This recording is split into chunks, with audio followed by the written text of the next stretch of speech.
The projects have really grown over the years. I never dreamed that anything would have got as big as it has got now. The entire rebel army has put a bounty on your head. I must be doing something right. They burn it down. Nothing left. It's over. Them kids have had their whole lives burned to the ground and worse. God gave you purpose, Sam Childers. Stop your crying and build it again. You know, South Sudan, everyone knows, is going through a lot of challenges right now. It's a very unstable country right now. Not an unstable government. It's an unstable country because they're having a lot of civil wars, tribal wars are going on. The Sam that we represent in this script, there felt something very fast and dangerous about him, especially at the beginning when we're trying to kind of create this angry, out of control, violent guy who Sam was in his younger years. Help me. There's the Sam who had no God but himself and his, you know, and his pain and his pleasure, and then the Sam who railed everything in and found this higher purpose. It's about children. It's about helping children that cannot defend for themselves, that cannot stand up and work for themselves, that needs our help. But see, sometimes when you step out to help children, you're going to run into conflicts yourself. But I mean, everyone knows it doesn't matter what I got to do.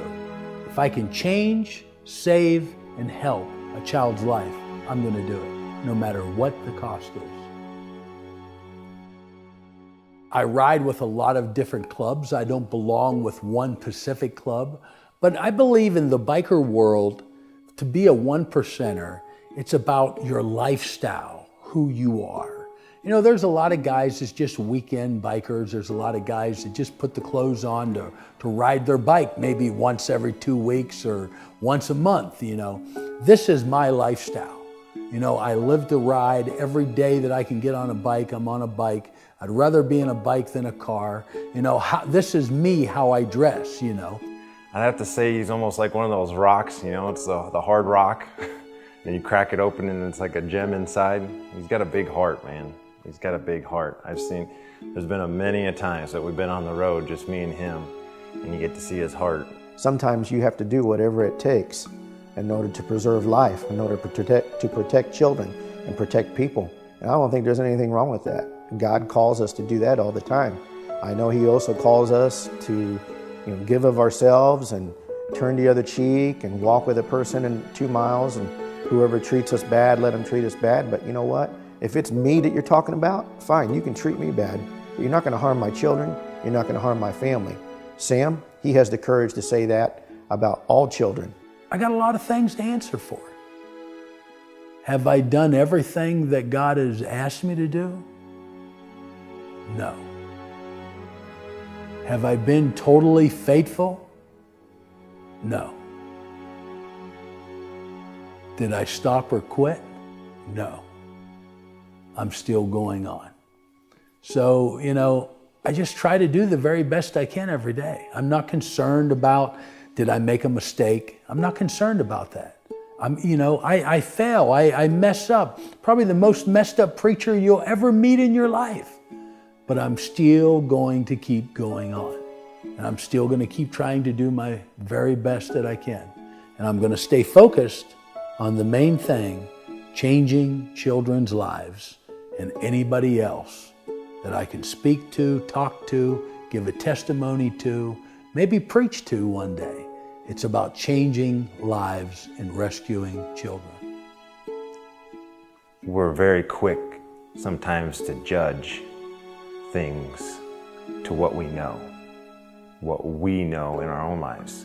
But a lot of people to judge, if you were to take them over there and see, I think they might have a different perspective. Sam is probably the poster child for anybody that wants to know what it takes to not work well with others. And I say that because here is a man that knows his passion, he knows his purpose, and he ain't gonna let nobody stop him. You can give him your advice and what you think, but if it isn't exactly with what he knows that God has already planned for him and what needs to happen, you can forget it. There ain't much he's got to say. With everything that I've been through, from family problems,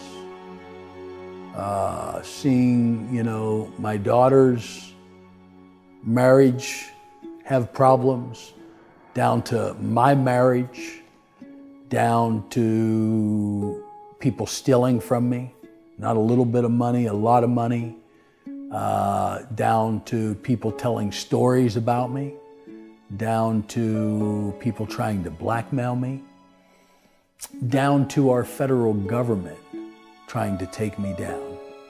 What keeps me going is the same thing that got me started, saving children.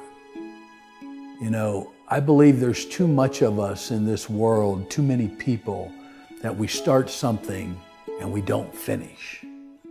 I'm not finished yet. I still have work to do. As long as there's hurting children, starving children, children that need someone, I'm going to be there until God pulls me out.